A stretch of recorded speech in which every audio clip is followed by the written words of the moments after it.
in the details about what the tax rates would be and what the different policies would be. So, which makes it a little easier for Trump to say, look, just vote yes on this, and then I promise you, when we do the final bill, I'll make sure that I take care of your demands here on tax rates and on the spending cuts.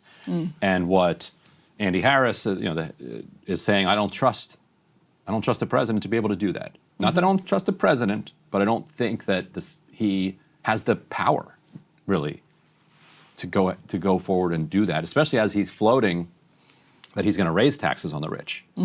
Whereas the Freedom Caucus generally wants them to, either keep the taxes on the rich the same or cut them. And so, but the Freedom Caucus, I'm curious why you think this is different. I'm just so used to the Freedom Caucus. I mean, I have a theory for why this could be different, but I'm curious for yours. I'm just so used to the Freedom Caucus talking this huge game, and then the night before the vote, they're promising that this time they're really going to hang together against, and this is against Trump. Like against Boehner, they got a spine. Well, McCarthy. Against McCarthy, they've got a spine. Against Trump, they have always just talk the talk, and then when comes time to walk the walk, they get just enough no votes that it still passes. So why? I have a theory, but I'm curious for why you think this is different. Well, my theory is that they feel like they've been taken for chumps for the last, roughly the last year. They say that every time. But because they are chumps. Well, I'd say they would say that every time over the course of the last year. Whereas before, I mean, when you're in opposition, it's easier. But whereas before, they feel like they were they were able to make more significant concessions, whereas because of the Trump factor, they have acquiesced and said, we trust Trump. There's this new thing where conservative media used to be like, conservative media itself, not like Fox News, but the ecosystem of alternative conservative media used to be very in favor of the Freedom Caucus, and still is for the most part. But when Trump is on the other side of the Freedom Caucus, a lot of that media will side with Trump, right? You get the Breitbarts of the world, or the Bannons of the world will get on board with Trump and say, this is Trump's plan. We're going along with Trump. This is the point that Trump is making. But at this point, that's gone on so long that the Freedom Caucus is like, hey, we cannot pass this budget resolution without spending cuts that offset what's going on. Like this is a quote to The Hill from Eric Burleson, who's a Freedom Caucus member, who called Trump's budget bill, quote, financially immoral. They're not, quibbling with the bill.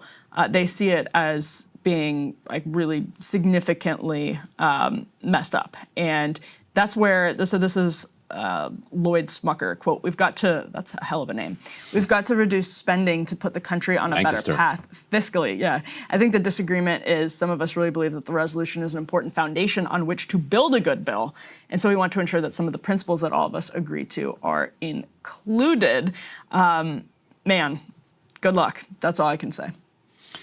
Yeah, my theory for why they might hold the line here is that the stakes aren't that high. Like if you don't pass this reconciliation instruction now, you can still do it in 2 weeks. There's not going to be a government shutdown. Like there's no, Trump wants it, but it's as my kids say, or I would say to my kids, it's a want, not a need. Yeah. So he doesn't need it. And so if he doesn't need it, it's like, what leverage does he have? And also, I think Trump is going to find out something about the law of political capital in Washington. Yep. That there's only so much you can do to your own approval rating and to the hopes and the feelings of the American public. Like if they turn and they're like, we think we're headed for a recession and this all sucks. Yeah. You don't have as much power when you call up Andy Harris and are like, I really need you here. Yeah. It's like, well, you know what? Maybe you shouldn't have like wrecked the country in 3 months. It's completely true that, one of the people leading this current resistance from Trump's right flank is Chip Roy. And Chip Roy and Trump have had many differences and trade barbs and sort of it's baked into their relationship. But Chip Roy is a leader in Freedom Caucus circles. He's somebody, even in like conservative media, that people look to as kind of a weather vane, to see what the conservative take is, or the kind of hardcore conservative take is on a given situation on Capitol Hill. And he's being really adamant right now. And I think, Ryan, part of the reason is while there is support for industrial policy and protectionism, even from people who would have previously in the Tea Party era been very skeptical of that, there's some support for restructuring our trade relationships. There's not support for this indefinite testing of the market and of these major companies' bottom lines, because to a certain extent, it gets away from popular. We've talked about this the entire show, but like at a certain extent, it doesn't become populist. It becomes like oligarchical. So I think that's right now probably factoring in, and this is, I think, the point you're making, is probably factoring into why there's a sort of reinvigorated wave of frustration among folks in Freedom Caucus circles. Who are like, hey, we have to codify these spending cuts. These spending cuts can't just, we're cutting all these taxes, great.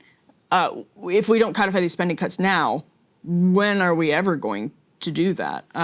So, yeah. Freedom Caucus might wind up with some of the same bad luck that the Democratic populists wound up with, which is that the moment that they like had neoliberalism on the run, they've got the American Rescue Plan, and they've got the child tax credit, and they've got all of this kind of industrial spending.